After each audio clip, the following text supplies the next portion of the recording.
What up, y'all? It's your boy, Mr. Downtown Ray Melo, and you're listening to the Entertainment Report on iHeartRadio, live from Dubai for Tuesday, October 10th, 2017, delivering some major stories and trends going on in the world of entertainment and beyond. You can follow the show on Facebook, Twitter, or Instagram, facebook.com/The Entertainment Report with Ray Melo, that's RAYMELO, on Twitter at The Enter Report, or on Instagram at The Entertainment Report. You can listen to the show anytime you want on iHeartRadio. Just go to iHeart.com or your iHeart phone app, search for The Entertainment Report, and it'll take you to the page. Meryl Streep, Julianne Moore, Lena Dunham, and other Hollywood actresses decried movie producer Harvey Weinstein over reports that he sexually harassed several women. Weinstein was fired Sunday from the production company he founded, the Weinstein Company.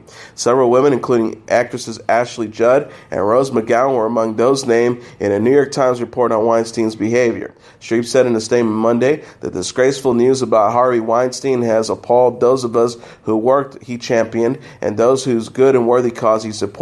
The intemperate women who raised their voices to expose this abuse are our heroes. She also added, one thing can be clarified, not everybody knew. Harvey supported the work fiercely, was exasperating but respectful with me in our working relationship, and with many others with whom he worked professionally. I didn't know about these other offenses. I did not know about his financial settlements with actresses and colleagues. I did not know about his having meeting in his hotel room, his bathroom, or other inappropriate acts.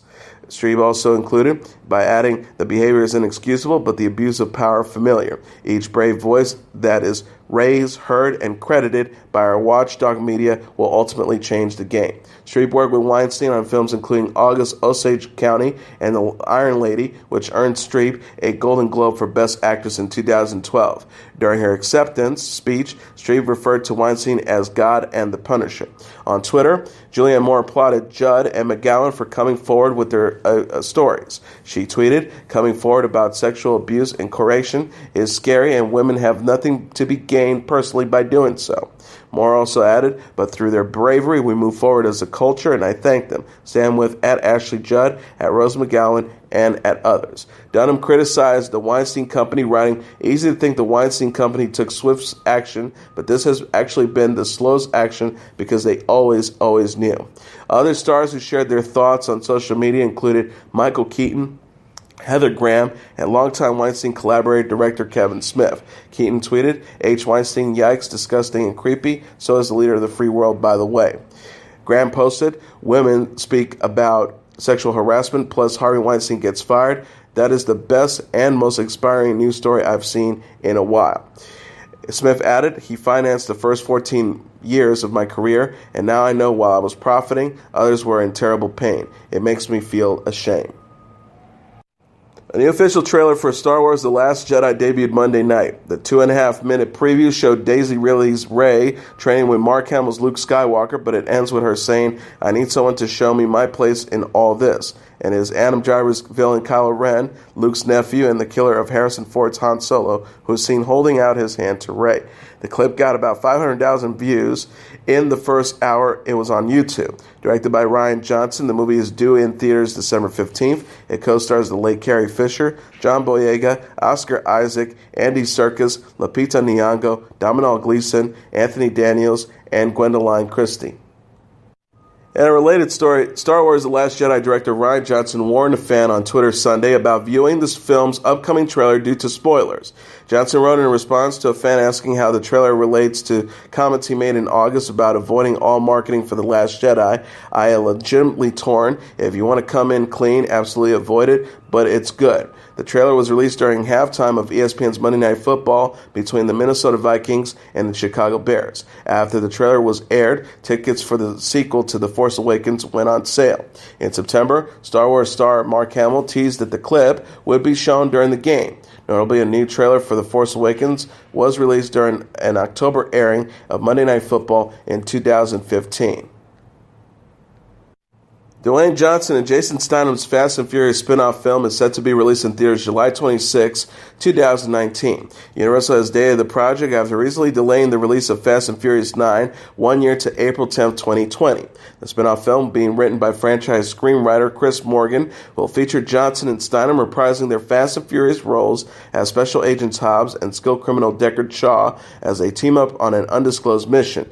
Variety reported. The pair were last seen coming to blows during a prison riot in the 8th installment of the series Fate of the Furious that ended with Hobbs and Shaw working together with the other members of the ensemble cast. Universal Chairman Don Langley told The Hollywood Reporter, "Fast and Furious is one of Universal's most beloved properties, and we handle every decision we make surrounding this franchise with great care. The global brand of Fast and Furious is strong and full of iconic characters, and we look forward to continuing to build on the film that started it all, as well as expanding into different narratives, beginning with our first spin-off." Johnson also commented on the spin-off on Twitter, writing, "My goal from day one was to come in and create an exciting, fun character for the fans, elevating the franchise and building it out. Hashtag Hobbs Shaw 2019. Previously, Fast and Furious cast member Tyrese Gibson blamed Johnson for Fast and Furious 9 delay on social media and alluded to the spin-off. He wrote on Instagram, "Congratulations to The Rock and your brother-in-law, aka 7 Bucks producing partner Hiram Garcia, for making the Fast and Furious franchise about you. And like you, DJ, even if they call it, I will not be deleting this post. Good night, folks. See you in 2020, April. Hashtag Fast Family, right? Nah, it's about Team Dwayne. Hashtag 3 years. Will it be worth the wait? Hashtag no Shaw, just Hobbs. Will this be another hashtag Baywatch? Guys, just relax. I'm just a passionate film critic." Melissa McBride and Norman Reedus says that they're happy Walking Dead fans from different backgrounds are connecting because of their zombie apocalypse drama. The pair appeared with co-stars Jeffrey Dean Morgan and Austin Amelio, as well as executive producer Gail Ann Hurd at a New York Comic-Con press conference Saturday. Asked by UPI how it feels to put something out into the world that attracts such a diverse and passionate fan base, McBride was the first on the panel to answer. She said, "It feels so good. It feels so good. I mean, people that will go to some of the conventions, people that have met each other from around the world that never would have had they not had the show in common, and they're lifelong friends now." Reedus added, "I feel the same. I remember I tweeted out a link to a person's hospital bill. A little kid, something bad happened to him, and the family was trying to raise money for him. This was season 2, I think. By the time I got home, they raised all the money, and I was like, whoa, I can do that. So from then on, I just tried to do stuff like that all the time." Reedus said he doesn't love when people argue online, however. He says you can post a picture on Instagram of a kitten and someone will go, "Dogs are better. What is wrong with you?" I like the one side, the other side I don't totally get, but it's like Melissa said. I mean, people all the time who say it's helping them get through stuff or they're lifelong friends. It's cool. Hurd explains, "It is why we have the hashtag The Walking Dead family. It's not just everyone up here. It's everyone who's a fan of the show. It brings a diverse group of people together. I think we heard The Walking Dead is one of the few shows on television that is equally popular in red and blue states. And I think more than ever, we need a dialogue between people and to find some commonality and really start to repair some of the tears in the fabric of our society. And if the show and the zombie apocalypse and all these great people up here can help do that just by existing and continuing to make the show, I think that is fantastic." Season 8 is scheduled to begin on October 22nd. Jerry Seinfeld says he can no longer enjoy listening to Bill Cosby's comedy performances due to the many rape and sexual abuse allegations against the comedian.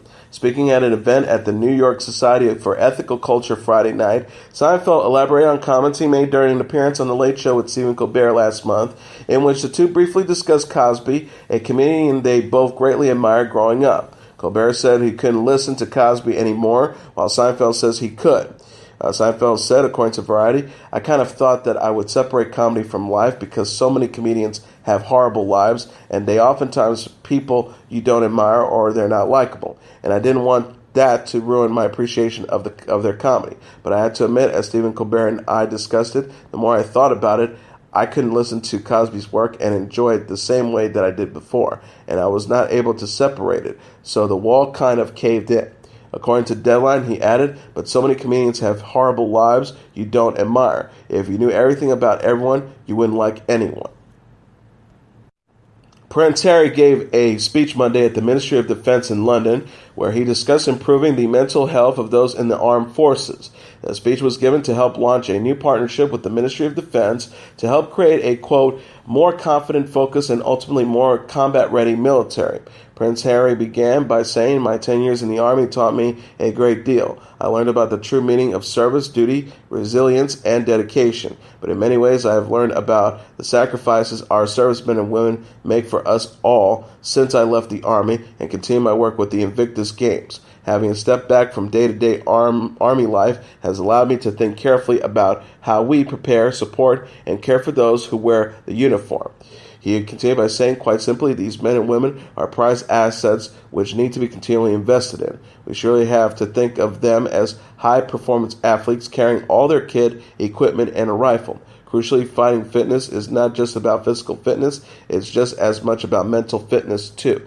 Prince Harry's partnership with the Ministry of Defense and the Royal Foundation will bring upon a recently launched government strategy that wants to improve the mental health of military workers, civilian staff, their families, and veterans. The joint initiative is expected to create annual briefings, websites, and specialist support to raise awareness and education about the importance of good mental health within the military. Prince Harry said the military has faced the challenge of dealing with things like post-traumatic stress, anxiety, and depression, and noted that the need to promote positive mental health management to, quote, help prevent some of these issues before they develop. He concluded by saying, for too long, acknowledging emotions or challenging thoughts was seen as counterproductive to the fundamental characteristics of the armed forces. Today, we are saying that taking mental health seriously is what professional and dedicated men and women must do to be above the rest and leading from the front. Liam Cunningham says he's beginning rehearsals for the final season of Game of Thrones this week, but he insists he isn't sure when the episodes will air on HBO. Asked to confirm reports that Season 8 debut of the fantasy drama has been delayed until 2019, the 56-year-old Irish actor told reporters at New York Comic Con Friday, I have no idea. Cunningham, who plays Jon Snow's advisor Davis Seaworth, says, listen, HBO don't know when it's coming out. You need to correct this. We don't know. We have kind of a loose end, finish end.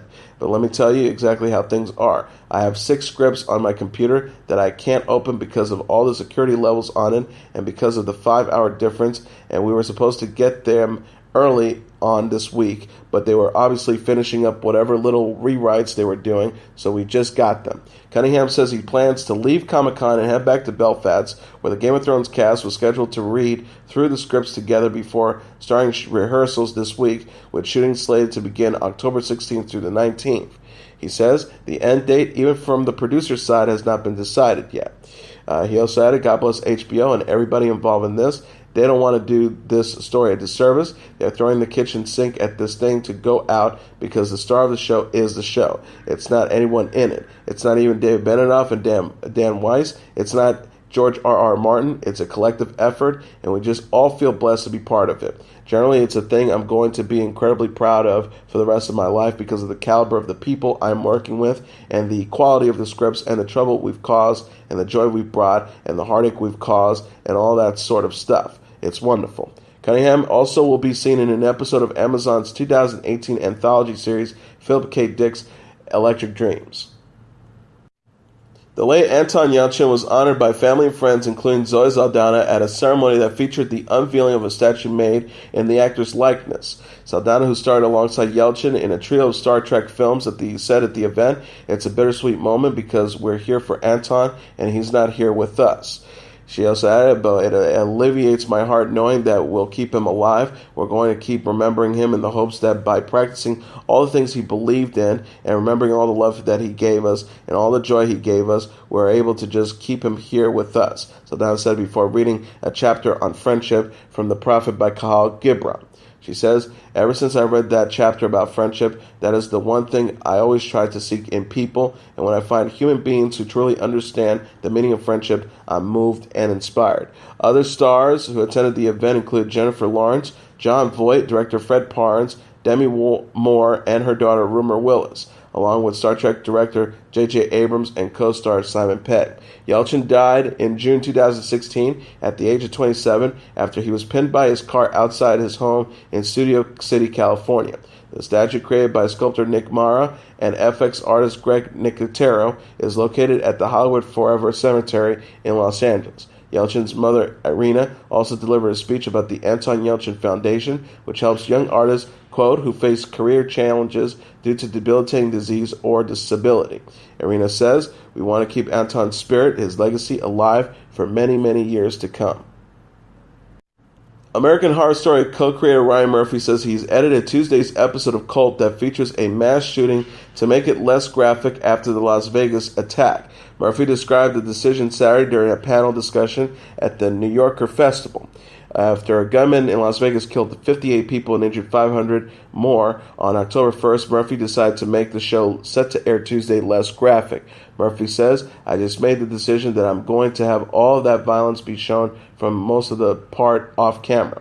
She says, "Should you air it? Should you not air it? How do you be sensitive? My point of view was I believe I have the right to air it, but I also believe in victims' right, and I believe that now is probably not the week to have something explosive or incendiary in the culture because someone was affected might watch that and it could trigger something or make them feel upset. So our decision was to re-edit it, and I feel that that was the right move."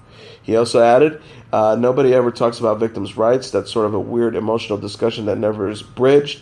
But I feel great sympathy for people who are affected, certainly, and family members and loved ones and people who are upset about the way the world is." Murphy says the scene, which was filmed in September, was meant to make, quote, an obvious anti-gun warning about society. American Horror Story Cult, which stars Sarah Paulson, Evan Peters, Emma Roberts, Billy Lord, Colton Haynes, Lena Dunham, Cheyenne Jackson, Adina Porter, Chaz Bono, John Carroll Lynch, James Morosini, Mayor Willingham, Francis Conroy, Allison Pill, Billy Eichner, and Leslie Grossman, airs Tuesdays at 10 p.m. Eastern Standard Time on FX. Derek Fisher and Sharna Burgess were eliminated from Season 25 of Dancing with the Stars in Los Angeles Monday night. Asked what he got out of the experience, the former NBA player said, "Growth. Growth as a man, growth as a person, just learning to continue to be part of something bigger than yourself. So I am so happy and so proud to have been a part of this, no matter how long it lasted, and I'm looking forever change from it, and I look forward to a bright future." Singer Debbie Gibson and Barbara Cochran were along with their professional partners, were previously sent packing. So in the running for the coveted Mirror Ball trophy are Drew Scott and Emma Slater, Frankie Munoz and Whitney Carlson, Jordan Fish and Lindsay Arnold, Lindsey Sterling and Mark Ballas, Nick Lachey and Pika Mugatroy, Nikki Bella and Artem Chivneskev, Chacha Patrice and Gleb Shavanenko, Terrell Owens and Cheryl Burke, Vanessa Lachey and Mark Chemerinsky, and Victoria Arlen and Val Chemerinsky. Tom Bergeron and Aaron Andrews host the competition series. The judges are Caroline Inaba, Len Goodman, and Bruno Tellini. Republican author and television personality Meghan McCain made her first appearance as the co-host of The View Monday. The former Fox News contributor and daughter of U.S. Senator John McCain will serve on the panel alongside Whoopi Goldberg, Joy Behar, Sarah Hines, Sonny Huston, and Paula Ferris. She is replacing the show's lone conservative commentator, Jadea Bila, who left last month after a year as a co-host. McCain said in a statement, "I'm honored and proud to be part of such an iconic show with a diverse, smart, strong, and interesting group of women. I've been a fan of the show for many years, so taking my seat at that table is definitely a career highlight." Executive producer Hillary Estee McLaughlin says Meghan is smart and well-informed with passionate opinions that will create a new and exciting dynamic at the table. She has a unique perspective and life experience that will bring a fresh, multi-generational voice to the show. We know she'll be a great addition to The View. William Shatner says he knew his fellow television icon Adam West for decades before they were cast in the cartoon adventure Batman vs. Two-Face. Although Shatner plays the titular villain to West's hero, the pair did not record their lines together or meet up to discuss their performances during the production of the animated film. Best known for playing Batman in an iconic live-action TV series in the 1960s, West died in June at the age of 88. Asked by UPI at New York's Comic-Con Sunday about how well he knew Adam West, Shatner replied, "I knew Adam. He says a long, long time ago we did a pilot together prior to Batman, prior to Star Trek. I played Alexander the Great. It was going to be a group of soldiers in a desert fighting. That was the concept led by Alexander, and it didn't sell, the 86-year-old actor recalled. He continued by saying each of us went our way, and we would see each other at Comic-Con like this, be having lunch and sit at a table and talk, and I got to know him over the years, and I really admired him. Lovely, lovely, sophisticated man. Co-starring Burt Ward and Julie Newmar, Batman vs. Two-Face will be released on DVD and Blu-ray on October 17th. A South Carolina grand jury indicted Florida rapper Kodak Black on charges of first-degree criminal sexual conduct stemming from an incident after a concert there last year. Black, whose legal name is Desiree Octave, is accused of sexually assaulting a woman in his hotel room at the Comfort Inn and Suites in Florence County, South Carolina, WDPE-TV in Myrtle Beach, South Carolina reported.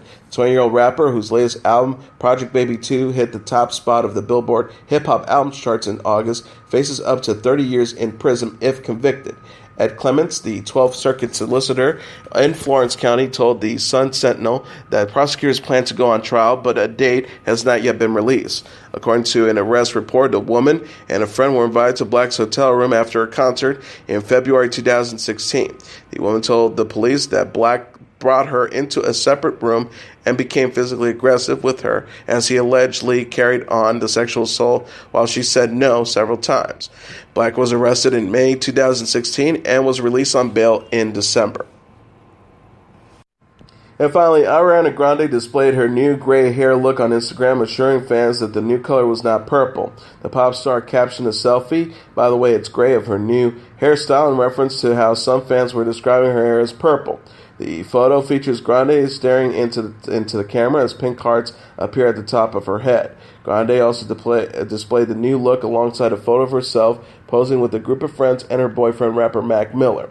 Grande was previously known for having red hair while she starred on Nickelodeon show Victorious and Sam and Cat. The singer declared in a 2014 Facebook message that having to constantly dye her hair locks for 4 years completely destroyed her hair. She wrote at the time, "I now wear a wig on Sam and Cat. My real hair is back to brown and I wear extensions, but I wear it in a ponytail because my actual hair is so broken that I look absolutely ratchet and absurd when I let it down." She also explained, "I tried wigs, they look ridiculous, try to weave because I'm working on a new project and want to try some different looks and literally want to rip my scalp out. So as annoying as it is for y'all to have look at the same hairstyle and all the time, it's all that works for now, and I'm comfortable for the first time in years." And that is your entertainment report for Tuesday, October 10th, 2017. I'm your host, Mr. Downtown Ray Melo. I'll be back tomorrow to deliver some major stories and trends going on in the world of entertainment and beyond. You can follow the show on Facebook, Twitter, or Instagram. Facebook.com/The Entertainment Report with Ray Melo. That's RYMELO. On Twitter at The Enter Report, or on Instagram at The Entertainment Report. You can listen to this episode or any previous episodes of The Entertainment Report anytime you want on iHeartRadio. Just go to iHeart.com or your iHeart phone app, search for The Entertainment Report, and it'll take you to the page. Good night, and God bless you all.